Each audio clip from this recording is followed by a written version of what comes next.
Good afternoon to all of you. Mayor Nutter and I come to you today to talk about an urgent national issue. Young African-American men are being killed and are killing at alarming numbers in America.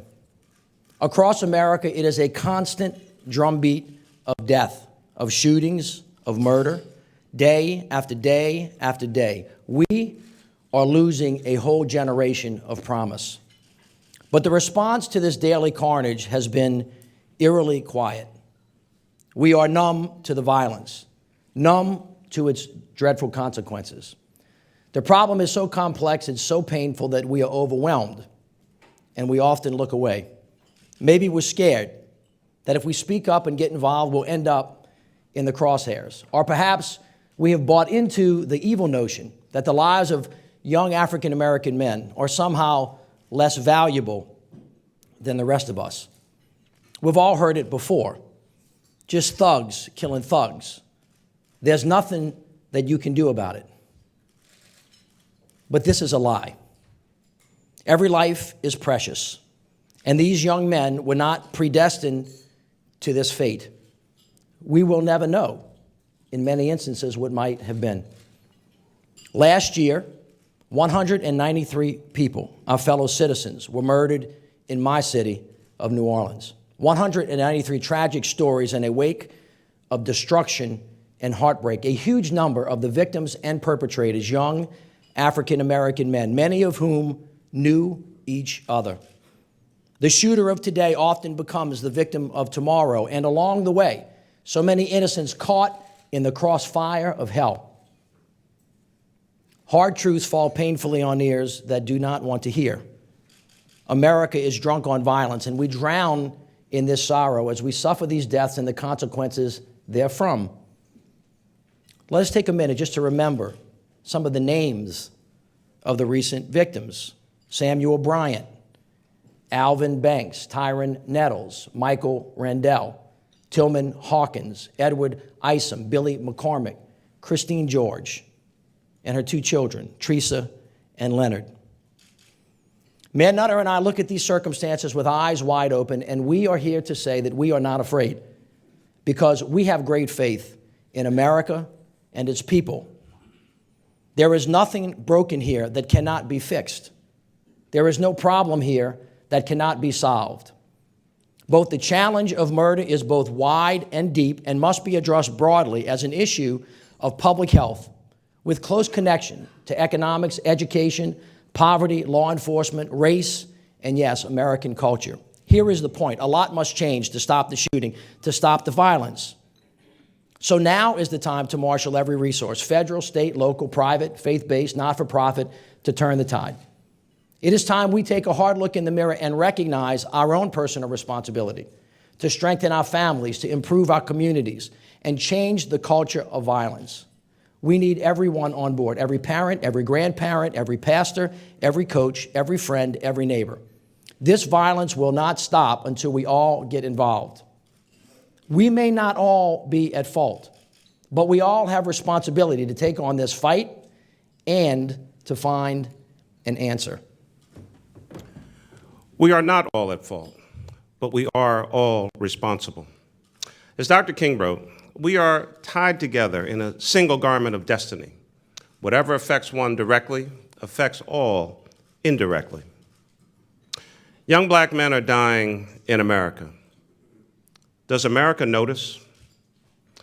Last year, 333 people, our fellow citizens, were murdered in my city of Philadelphia. 331 tragic stories in a wake of destruction and heartbreak. And generally, 75 to 80% of the victims and perpetrators, black men, many very young. Each violent act tears at our nation's soul, and each murder leaves a wide wake of destruction and a long line of victims. A child who loses a father, a mother whose heart is broken, a family left alone. And in a downward spiral of violence, begets violence. A son of today's victim picks up a gun, and tomorrow, two victims, perpetrator and the victim. Murder doesn't just happen. This poisonous fruit grows from a contaminated soil fed by poverty and hopelessness. For many, the deck is stacked against them from day one. Poor schools, inadequate health care, no jobs. The cycle of poverty is chewing up another generation and spits out the results for all of us to see. Criminals terrorize communities, and decent, hardworking people become afraid in their own neighborhoods, and they struggle to hold the line. Indeed, during these past decades, I've seen a marked change in the neighborhoods where I grew up. The sense of community has diminished. Neighbors who a generation before lived together, ate together, congregated together, and shared a collective responsibility. Now that commune of fellowship doesn't seem to exist. We're estranged. We're not watching each other's back. Now the mindset is, it's not my business. It's not my fault. As our neighborhoods decline, so do the dreams and expectations of those who live there. And from this downward slide comes the various ills we face today, including the scourge of murder. But Mayor Landrieu and I are here to say, it's not too late. We must change. Every life is precious. This is a national problem with national implications that deserves a national response and action, everyone doing their part, local, state, and federal governments, parents and teachers and pastors, friends and neighbors. Now is the time to say what needs to be said, to do what needs to be done, period. No more nice talk, no more happy talk, no more talking to be talking, only results and action. And if we do not have the urgency to stand up now and say enough, then when? We are running out of time. If we do not have the urgency to stand up now and say enough, then when? Every minute we wait costs us a life. Every day, before the dawn to the stroke of midnight tonight, an average of 40 more of our fellow citizens will be lost. 40 people killed in the neighborhoods of America today. America cannot be strong abroad if we are weak at home.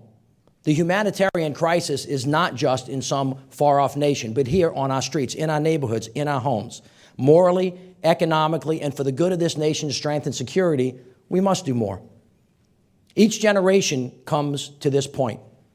Each generation makes a choice. Each generation, for a moment, grips that arc of history and bends it one way or the other. During the March on Washington 50 years ago, 250,000 men, women, and children took that turn and came to the foot of the Lincoln Memorial to demand that America live up to our founding creed, the sacred promise of life, liberty, and the pursuit of happiness and justice for us all. In a million ways since that moment in 1963, America has moved forward, but somewhere along the way, something has gone terribly wrong. Congressman John Lewis laments the condition, saying that we didn't get arrested and go to jail. We didn't sit in, we didn't march for young men to continue to kill each other. Dr. King did not take a bullet, and Congressman Lewis did not take a beating for this drumbeat of death and violence to become a way of life. I want you to consider this. From 1980 to 2012, 626,000 people, American citizens, a disproportionate number, young African American men, were murdered on the streets of America. That's more Americans that were lost during World War I, World War II, Korea, Vietnam, the Persian Gulf War, the war in Iraq, the war in Afghanistan, combined. So, the struggle goes on, and it's clear that the catastrophic death of young black men on the streets of America remains strange fruit from the same poisonous tree of hatred, injustice, and equality, a vestige of this nation's original sin. As William Faulkner noted for us, the past is never dead. It's not even past. Oh, we have come far, but what will it take for our nation to take on these burning issues today. 50 years ago, it was the bombing at Birmingham's 16th Street Baptist Church and the death of 4 innocent little girls that galvanized this nation. Today, now many months removed from this horrible Newton massacre and in the shadow of the recent Navy Yard attack, not much has changed. Just last week in Chicago, 13 people were shot, including a 3-year-old. Even the nearly daily shootings and murder of innocent children on the streets of America doesn't seem to spur us to act. Indeed, it was earlier this month in New Orleans when 1-year-old London Samuels was shot and killed as she was held in her babysitter's arms. Days later, Arabian Gales was shot dead as she slept on the couch in her living room in the middle of the night. Jeremy Gallman heard gunshots and peered out the back window of his grandma's car while he was in his arms, and a bullet meant for another struck the 2-year-old in the head, killing him. London, Arabian, and Jeremy join a long line of baby angels taken from us. We should remember them. Kiara Holmes, age 2. Brianna Allen, age 5. Edward Barton, Kendall and Kelsey Thornton. 50 years ago, the nation wept for Addie Mae Collins, Cynthia Wesley, Carol Robinson, and Denise McNair, the 4 little girls killed by the Ku Klux Klan at the 16th Street Baptist Church. Today, the same young faces, the same innocence lost, the same potential snuffed out, not so much as a whisper. This cannot stand. It is time for this nation to finish the work of Frederick Douglass and Abraham Lincoln, of John F. Kennedy and Martin Luther King. The current situation of violence in America is perfectly captured by a federal report from the National Commission on Civil Disorders. This Blue Ribbon Commission, created by the President, reports that our nation is moving to 2 societies, one black, one white, separate and unequal. And that the violence is foreshadowed by an accumulation of unresolved grievances and by widespread dissatisfaction. The Commission's recommendations are straightforward and basic. Better housing for black men and women outside of impoverished areas, more investment in public education, new major public works projects that include job training, and a stronger safety net. These recommendations resonate. This is our reality today. But this report was not written about today's situation. It was written in 1967, 46 years ago, by a group better known as the Kerner Commission, which was created by President Lyndon Johnson in response to the rioting in Detroit, Los Angeles, Chicago, and Newark. In 1967, the federal government, just as some in government do today, largely ignored the truth and the Commission's recommendations. And now our problems are bigger and more difficult to resolve. Black men are becoming an endangered species in America, locked up, dead, or dying. No education, no money, no health care, no security or stability. The pressure of poverty takes a toll and often turns to desperation. Frustration becomes cynicism and misery. In despair, hate grows and the violence spreads like a virus. One crime leads to another, the dominoes start to fall, and it often ends in tragedy, blood in the streets. We justify our collective inaction on this issue of murder with self-deception.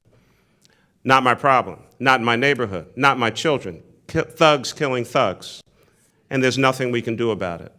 And let me be clear, poverty is not an excuse for violence, but it is a major explanation for the many negative, life-changing circumstances and outcomes in America. But there is something that we can do about it. There is something that we must do.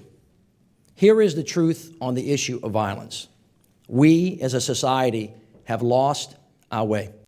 Like a vine choking the life from a proud oak, the creeping scourge of violence tightens its grip on our nation. We have to change. Turning the tide is a huge challenge, and much needs to be done in order to make a difference. In New Orleans, we have designed and we are implementing a cutting-edge, comprehensive murder reduction strategy called NOLA for Life. It is smart, it is holistic, and yes, it hits the streets. Prevention and helping our young people and our families succeed is the name of the game. So we support innovative reforms in our schools, and we doubled funding for our recreation department.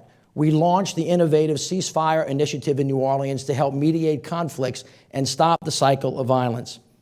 Earlier this week, we tipped off Season 5 of Midnight Basketball, where every Saturday night, hundreds of mostly young African-American men come from high-crime areas to play ball. And then we connect them to the jobs or whatever else they need so they can get out of the life and into the real game that matters. But step one for NOLA for Life is to stop the bleeding, to stop the death, to stop the shooting. We have to stop the shooting first. So we're focused on enforcement. We've beefed up our homicide unit, gotten smart with more precise hotspot policing, and focused on gangs, establishing the new multi-agency gang unit with local, state, and federal law enforcement like U.S. Attorney for the Eastern District, Kenneth Polite, who is with us today. Kenneth, it's great to see you. To fight the scourge of murder, we have sent a message through both word and deed that those terrorizing our neighborhoods need to stop the shooting, put down your gun, or else we are coming for you and all of the people that you hang out with. With NOLA for Life, we are making progress. Last year, nationally, murder and violent crime was on the rise, but in New Orleans, overall crime was down. And now murder is down over 25% compared to this time last year. Our progress is promising, yes, but it is really just a drop in the bucket against this tidal wave of trouble rolling our way. Now, the Pledge of Allegiance asserts that we are one nation, indivisible, with liberty and justice for all. Indivisible means one. It means not capable of being divided. That is what it means to be an American. We have a shared destiny, whether you live in North Philly, or the south side of Chicago, New Orleans, 7th Ward, Southeast D.C., or right here in this very spot. And therein lies part of the message for today. Preventing murder and stopping violent crime must become a national priority to be faced together as one nation, indivisible. So Man Nutter and I come to you as generals in wartime. We are telling Congress and the American people we need a surge on the streets of America. Local, state, and federal government each need to do their part. Churches and schools, friends and neighbors, mothers and fathers, each need to do their part. Washington is broken. It is time for our country to do what is difficult for the sake of doing what is right. In 2012, 3 out of every 4 Philadelphia homicide victims were African-American men. That's 236 people. Last year in 2012, 193 murders in New Orleans, 500 murders in Chicago, 419 in New York City, 127 in Oakland, 133 in Memphis, 331 in Philadelphia, 113 in St. Louis, 218 in Baltimore, 386 in Detroit. On average, 40 people lost every day to this crisis, this virus of murder. A massacre worse than Newtown every 24 hours. A body count higher than 9/11 every 2.5 months. Now think about this. If the Ku Klux Klan came to Philadelphia and killed 236 black men, the city would be on lockdown. If 236 Philadelphians were killed in a train accident, the National Transportation Safety Board would mobilize, and there would be congressional hearings on train safety. If 236 well-off white kids from the Philadelphia suburbs were killed, there would be hell to pay. And if international terrorists killed 236 Philadelphians of any race, we would hunt them down for decades and bring them to justice, no matter the cost, no matter the time, we would just do it. And yet, 236 African-American men murdered in one city, not one word. No hearings on the Hill, no investigations, no special or select committees, nothing but silence. On September 11, 2001, the United States suffered a horrific attack on our country and our citizens. A year later, the 9/11 Commission was created. With 80 top-notch staffers and a budget of about $15 million, the Commission, over nearly a year and a half, interviewed more than 1,200 individuals in 10 countries and left no stone unturned. Issued a final report with dozens of recommendations. Because of 9/11, a sprawling new cabinet-level department was created, the Department of Homeland Security. The Transportation Safety Administration was established, and the federal government took complete control of airport security, spending billions of dollars to train and hire tens of thousands of new airport screeners. Now you can hardly cough in an airport without the TSA doing a check. And I respect and appreciate their work, because we all want to be safe. On that horrific day, in 2001, there were 2,977 innocent victims. And as a result, 2 wars costing thousands of lives and trillions of dollars. But in 2012 in America, 14,827 people were lost to murder. Here is the point. As Americans, if something is a priority, like national security after 9/11, we find a solution or we make one. Here's the crisis. Thousands of black men and boys and many other Americans die every year and every day in our country, and virtually nothing happens. No sustained comprehensive action is taken to prevent it or stop it. No political or diplomatic solution is brokered among the nations and the Congress regarding guns coming into our country. Nothing. As if it's not even happening. But it is, and it does, every day. Illegal guns are the weapons of mass destruction on our streets.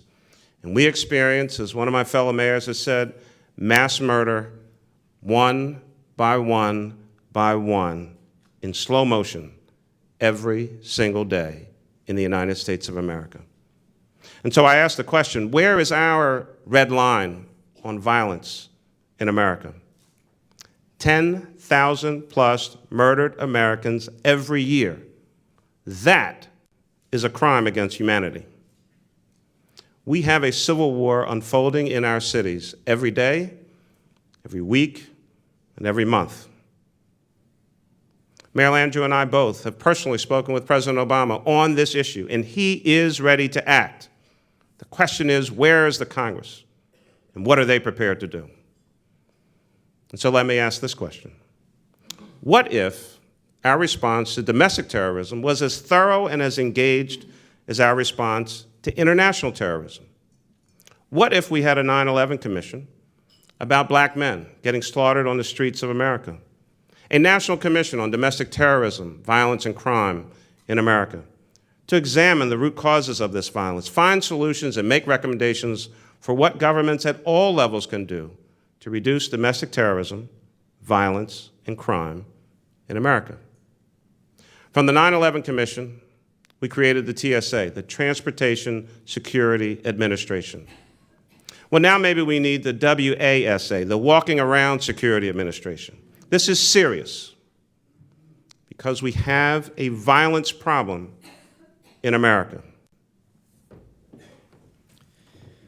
This is another way the federal government can help reduce gun violence in America. You have to hit the streets.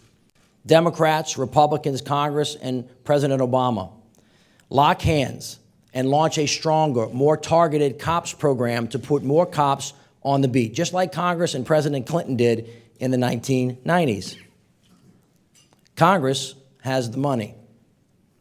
In fact, according to the Governmental Accountability Office, from 2009 to 2011, nearly $14 billion was spent by the United States government building, hiring, training, and equipping police departments.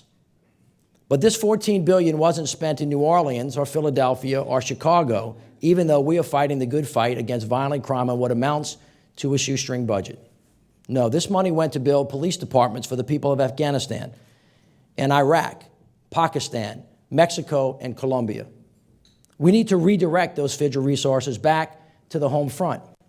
We need Congress to treat fighting murder and violent crime as a national priority. Furthermore, we need to do something about criminals with illegal guns. So let me be clear. I support the Second Amendment. And the genius of our Constitution is that it creates a strong balance in every sentence between rights and responsibilities. It distinguishes between the right to speak our mind and the crime of yelling fire in a crowded movie theater. Common sense solutions can be found that strike this balance and stay true to its original intent. There is common ground on this issue. I will give you just one example. Everyone can agree that we should do what we can to get illegal guns out of the hands of dangerous criminals. And here is one specific way that we can do it. Over 30 years ago, Congress authorized federal agencies and prosecutors to target drug dealers as part of the war on drugs. We should do the same with violent gun offenders and make their prosecution a federal priority. Let's give prosecutors clear, concurrent jurisdiction over all violent offenses committed by firearms that travel in interstate commerce. Let's bring the hammer down on these violent criminals with the full weight of the judicial system. On these big issues, these major issues of the day, Mayor Landrieu and I will not look away. We won't be quiet. Americans tackle problems. We fix things. We put our hands to the plow when we find a way to make life better.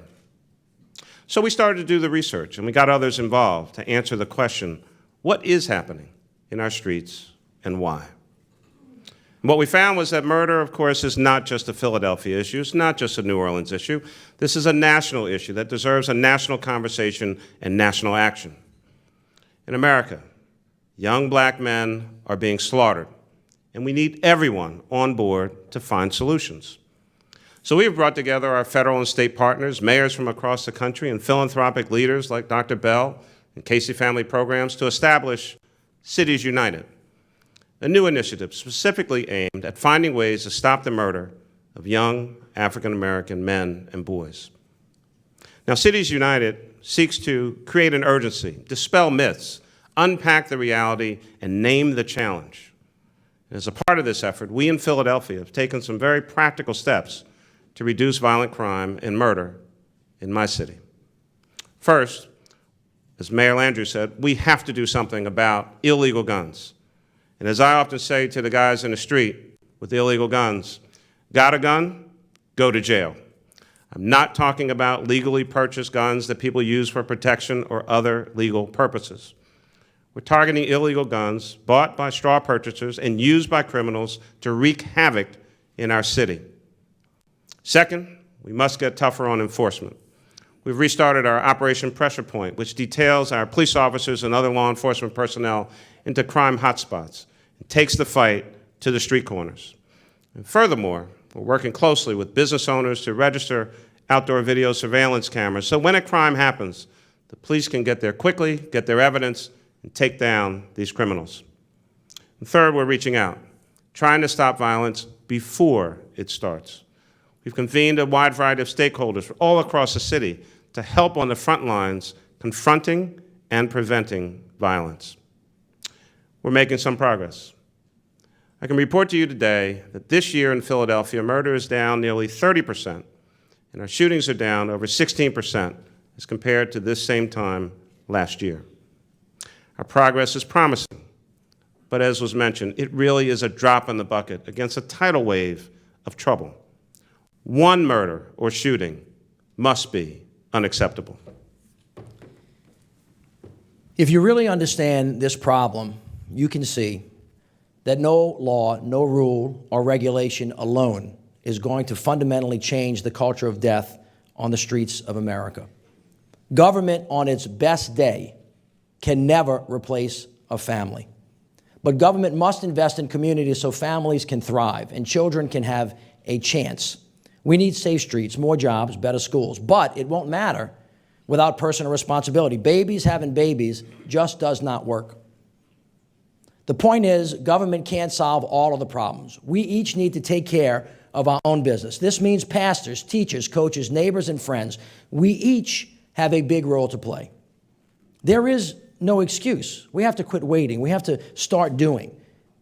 We may not all be at fault, but we are all responsible.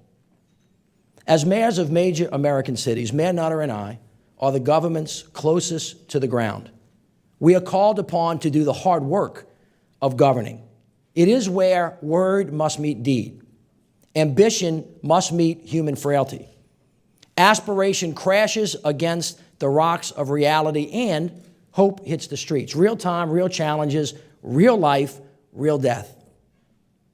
We are the ones that get the call to go to the crime scene after the murder. We get the call when the police officer gets shot. We get the emails day in and day out that tell the same story. Mr. Mayor, I am sorry to inform you that last night shots rang out in the middle of the night. We arrived at the scene. We found a young African-American man face down, 3 bullet holes in the head. There are no witnesses. We're the ones that go to the funerals where they lay to rest a 1-year-old and an 11-year-old caught in this terrible crossfire from hell. We feel the searing pain of mothers and fathers grieving the loss of a baby child taken before her time. We are called to bear witness, and so today we do. To all of the naysayers, I say that you may be able to kill the messenger, but you cannot kill the truth. Some are cynical and believe that we cannot change. Some believe that the murder of thousands of young African-American men on our streets is to be accepted, like it is a part of the natural order of things. It does not have to be this way. There is hope because of young people like Ryan Dalton.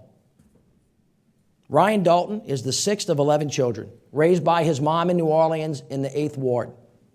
Ryan was nearly lost to us, shot 3 times with an AK-47, laying on the streets of New Orleans. But he survived. He got up. He turned his life around. And with a program that we have in New Orleans called Cafe Reconcile, a not-for-profit that connects young people to skill and jobs, he came. He then started his own organization to help young people, and last year he went to the White House to talk to the national leaders about how to stop the violence. And this winter, he joined the mayor's staff as the coordinator for Midnight Basketball, where so far this year, in 2013, he hosted over 2,100, mostly young African-American men. Ryan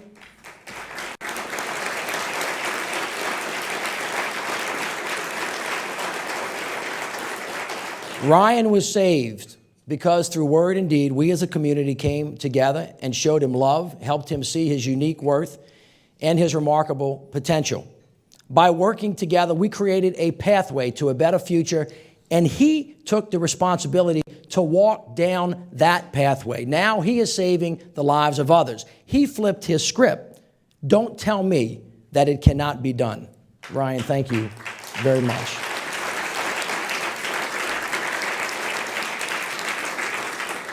That young man right there, his life is a testament that hope, though she may be concealed, is always there, waiting for us to seek her out. This is where fortitude and courage calls us to keep going, to hurt, but not to despair, to struggle, but not to stop, the never-ending march to the more perfect union that we all dream of. These issues of the day should capture our attention on a continuous basis. After all, peace and freedom come only through struggle. And everything can be lost just in a moment, in an instant, in the blinking of an eye. We cannot dodge our responsibility and ignore these problems because they won't just go away. We've actually tried that before, and now the problems are bigger and the remedies are more painful than ever.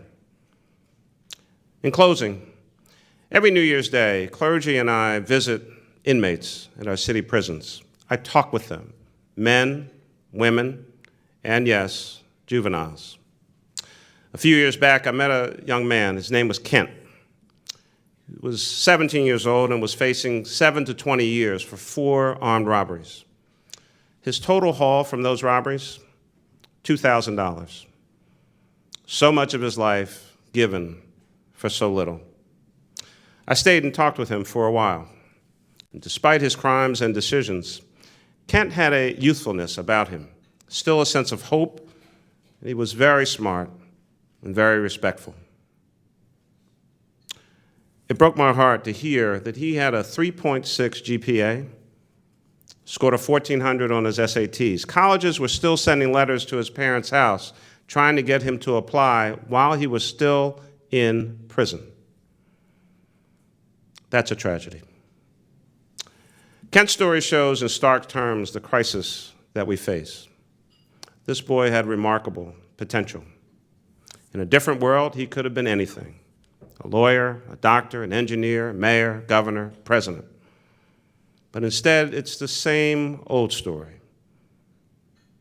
So similar to so many other young African-American men before him. So much talent, so much potential, wasted, either behind bars or in the cold ground. Now is the time to make combating murder and violent crime a top national priority. Now is the time for adults to take responsibility for the young people in our lives, whether it's your children, your nieces, your nephews, students, your own employees, kids who maybe live down the block. We may not all be at fault, but we are all responsible.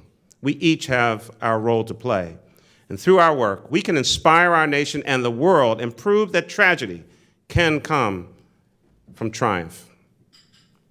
I have great hope for the people of America because we never stop moving forward, even in our darkest hours, because we take action.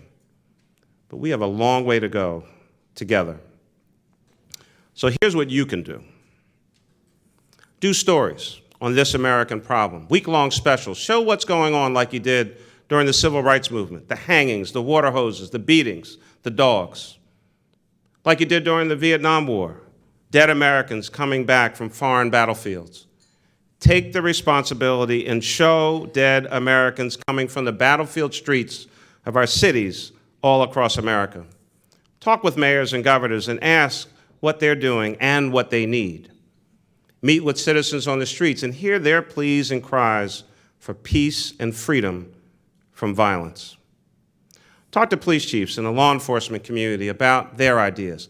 Ask a member of Congress what they think about all this. And more importantly, what are they going to do to stop the daily carnage? What is the federal response to America's new civil war? Cover these stories, care about these issues, devote airtime and budgets and personnel to this horrific American tragedy. Black men and boys are dying. Americans are dying in our own killing fields.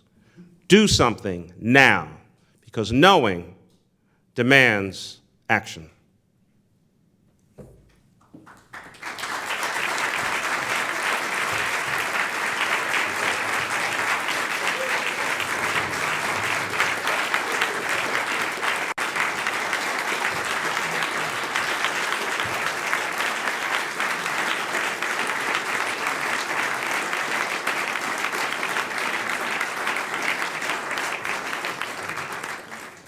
Thank you, mayors.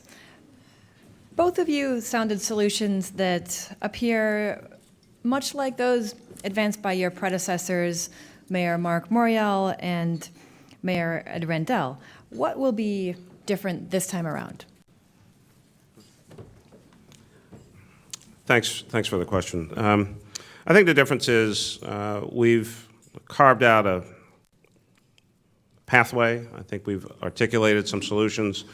But the discussion that many of us are having is how do we best utilize, in many instances, the limited resources that we have. And we continue to learn from our predecessor mayors. I continue to learn from the mayors who are currently in office, those who maybe have gone out of office recently. The issue for us, I think, is how do we best collaborate, how do we coordinate, how do we maximize the resources, but I think most importantly, how do we get America to pay attention to this particular issue in ways that the country has not in the past. This is happening every day in the streets of America, and I firmly believe that if it were, some other issue, it would just have a lot more attention. If I might. Also on that note, to recognize the work of Mayor Morrill and Mayor Rendell, along with President Clinton, Vice President Biden, Senator Breaux, who is here today. Back in the mid-'90s, they actually expanded and targeted the COPS program across America, and it was one of the main tools that actually helped restore public safety to the communities. And we're asking for Congress and the President to do that again on a targeted basis, because we know that worked. If you start doing something that works and you stop it, and it goes back to where it was, it's a good message that you might want to try it again. And we think that that is a really targeted way to make this happen. Funding is, of course, an A-list topic right now in Washington. You talked about looking at the pot of money coming back from wars overseas as a potential source. Do you have any other potential sources of revenue to fund these initiatives, given that you're not the only ones interested in that particular pot of money? Well, first of all, I think Mayor Nutter and I would agree, and most mayors in America, we're called upon to do the hard work of governing. And we have balanced budget requirements, too. We cut our budgets, I mean significantly over time, and we recognize that waste, fraud, abuse, ineffectiveness, inefficiency needs to be routed out of our governments. In the city of New Orleans, and I know Mayor Nutter did similar to the same thing, we cut $100 million or 25% out of our budget. So we know what cutting is about. We actually know how to do it, and we do it fairly well. But it is also true that you need resources to work. The message from Washington is always, we don't have any money. But it is curious to me, I'm speaking for myself now, that in the discussion of the immigration bill, as it has waxed and waned over time, turned into, well, we need $32 billion to build a wall. And that money evidently materialized because it was something that the nation thought was important. As Mayor Nutter has said before, when this nation has decided that something was a priority, it either finds a way or it makes one. We believe that this is a national priority. It is a national issue, and we have to prioritize our resources much like we do when we try to protect ourselves, not only away, but on our homeland as well. You said President Obama is ready to help. What specifically has he said he'd do? A group of us were with President Obama and Attorney General Holder, Valerie Jarrett, about a month or so ago. And notwithstanding, as Mayor Landrieu pointed out, when the Congress wants to fund something, they fund it. I think we are not laboring under the misimpression that suddenly significant funding will come flowing to cities. But the federal agencies, whether it's the Attorney General's office or the U.S. Attorney in our respective areas, the FBI, the DEA, alcohol, tobacco, and firearms, the federal marshals, all of those agencies are on the ground in our respective cities. They all have budgets, they have personnel, they have equipment and technology. And so the current discussion is, how do we best use what we have in a much more coordinated fashion? I was in a conversation with some federal folks listening to some of the discussion and realized in that discussion that two different agencies were looking for the same person. That can only be a waste of resources. And so, again, through greater collaboration and coordination on the ground, and if it is known down the chain, for the local U.S. Attorney, for the local FBI SAC, for the local DEA, and all the other respective folks, that the national priority is your level of coordination and cooperation with the local government. That if you had something, each of our cities has a version of CompStat or CityStat. If you had a federal CityStat that the department head knew that 2 levels above is going to ask, how many cases did you take federal? How many guns did you get off the streets? How many parolees, people who skip bail, have you captured in the local jurisdiction, because it actually matters to us what you're doing on the ground? You would see a very different response on the ground if everyone knew that their evaluation was partially dependent on what they're doing in the local jurisdiction, not just operating in silos. You can use the resources that we have in a much more effective fashion. Mayor Nutter, you talked about the macro level stories that you'd like to see the news media pursue, but the media is often criticized for not writing or not broadcasting much about individual victims of urban violence, and particularly young black male victims of urban violence. Do you think that that's something the news media should do better on? Well, I mean, look, let me be blunt with you. I mean, obviously, murder and destruction every day is not the most positive story to cover. Most newscasts, at least local news, I mean, the first 12 minutes or so is about, every possible bad thing that could happen. It can be depressing. On the other hand, we cannot ignore that these issues are going on. And when I talk about the civil rights movement, it was when people saw the water hoses, the dogs, heard about the hangings and all the other stuff that was going on, that America said, this is outrageous, we cannot stand for this, and there was movement in the civil rights issue. Vietnam War, a number of other things. When the American public truly understands what's going on the streets of America, I think that you will change hearts and minds and see some folks get a little more courage up on the Hill to do something about this particular issue. Folks need to see it. It is painful. It will make you uncomfortable. Believe me, Mayor Landrieu and I and Mayor Linda who are here, we're uncomfortable every day. When you get that page, when you get that text message about what's going on in our streets, it's not a happy time. Well, you can't always be happy in these jobs. Death and destruction is not a happy business, but it's taking place. The question is, what are we doing to change that outcome? In your remarks, you singled out illegal guns as a root of the problem, yet right here in Washington last week, we saw gun violence with a legally purchased gun.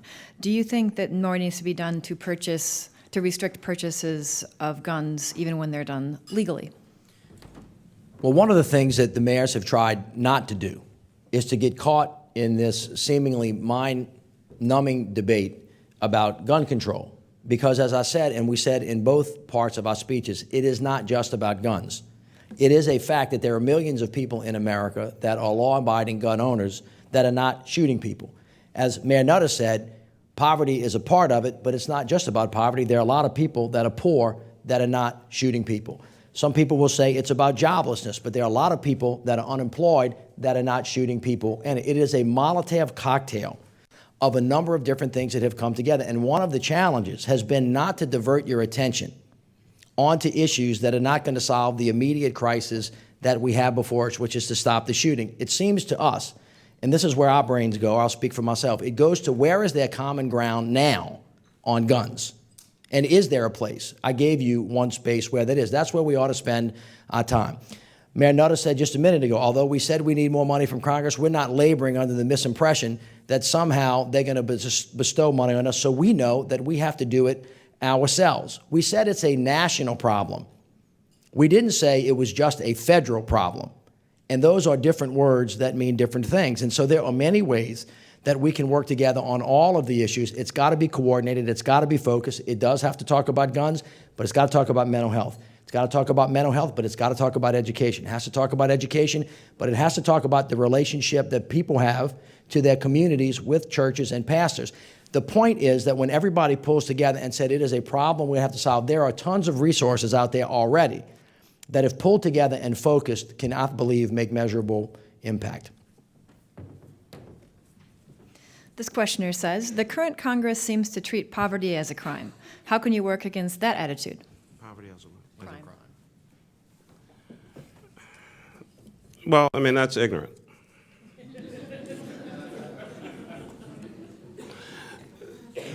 If you talk to anyone of lesser means, I can assure you that they are not enjoying their status in life. We had a job expo for folks who have a previous criminal record. I don't use the term ex-offender. They're returning citizens. 3,200 folks pre-registered. 2,500 plus actually showed up. Folks who are living in poverty don't want to be in poverty. They want the same thing that everybody else in this room wants. They want a good job. They want the kids to be safe, go to a good school, and move up to get some version of the American dream. And so, I don't understand a great deal about Washington, D.C. or some of the things that go on in the Congress. But cutting the Republican budget to cut the CDBG program by 50% seems not to make sense, since less jobs, fewer opportunities, fewer housing for folks who need it. So, I mean, there is a mean-spiritedness, some kind of philosophy that, castigates those who might be of lesser means and says, well, it's your fault and you should stay there. I don't think that's the America that we have grown up with, an America that started 230 some odd years ago in my great city. I thought we looked after folks. We look after everybody around the world. But kids go to sleep hungry in Philadelphia, in New Orleans, in New York. But if something horrific happened on the other side of the world, I can assure you that within 24 to 48 hours, you will see a C-117 cargo plane with parachutes of food going right out the back of the plane, and that should happen. My question is, where was that food yesterday? And why wasn't it in my city and many other cities across the United States of America? We have some contradictions here that we need to deal with. We cannot just take care of the rest of the world and not take care of ourselves. It is the epitome of the doctor whose kids are sick. It is the shoemaker whose kids have holes in their shoes. We're actually big enough and bad enough as a country that we can do both. We can do great things around the world, but we need to take care of our own people at the same time.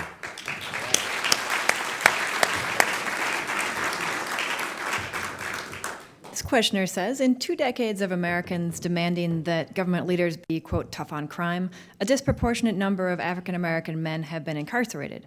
What do you think the impact on violence has been of that, and should we change the approach, and if so, how? One of the things that America is beginning to come to communion on, when you see right-leaning think tanks and left-leaning think tanks talking about the incarceration rate and the mandatory sentencing without much thought, is that we have to do 2 things. We always have to be tough on crime because safety on the streets of America is what allows people to be free. But you have to be smart on crime, too. You can't just have a one-size-fits-all approach. And I think very smart people who have been looking at this have said, you know what, we may have missed our way on that as well. We may, in fact, have put people in jail who were not the most violent criminals and then didn't have the resources to find the most violent criminals, and we have to rethink all of that. Much of this is being led by a movement really in juvenile justice. We did this in the state of Louisiana, where after we did studies, we found out that 2/3 of the people that were in the juvenile facilities didn't need to be there, and the 1/3 that were still on the street. That we could actually be much, much smarter in how we did it, creating continuums of care, reduce the amount of money for incarceration, have recidivism practices in place to help kids stay where they need to stay, and that same thing can be applied to the adult population. But let's be clear about this, and Mayor Nutter speaks to this much more forcefully than I do, is that we have to understand that there can be no toleration for the kinds of shootings on the streets of our cities, and that we know in New Orleans, for example, that at least 5% of our population, 691 young men belonging to 38 gangs, are causing trouble for themselves and everybody else. And we're not soft on them. They have to stop. We actually have something called the Gang Violence Reduction Strategy, where we bring them in and we tell them, we know who you are. And just to prove it to them, we show them their picture. And we tell them they know everybody around it. And the next one of them that shoots will be visited by the multi-agency gang unit that is made up of DEA, ATF, FBI, NOPD, and everybody else. You got to stop. And if you shoot somebody, as the mayor said, you got to go. Now, that's today. But as the drumbeat of death continues, as the tidal wave moves on, we have young children being born into the same culture of violence. So again, this is not just a public safety issue, this is a public health issue. It is very much like a virus. And as I enunciated to you in my prepared remarks, from 1980 to 2011, 626,000 people. We didn't have that before that time. This is kind of a new historical trend that did not always exist. And if it didn't always exist, it means it doesn't have to always. And that we can change it, but not if we don't recognize it as a problem. And not if we don't all do everything we can to fix it.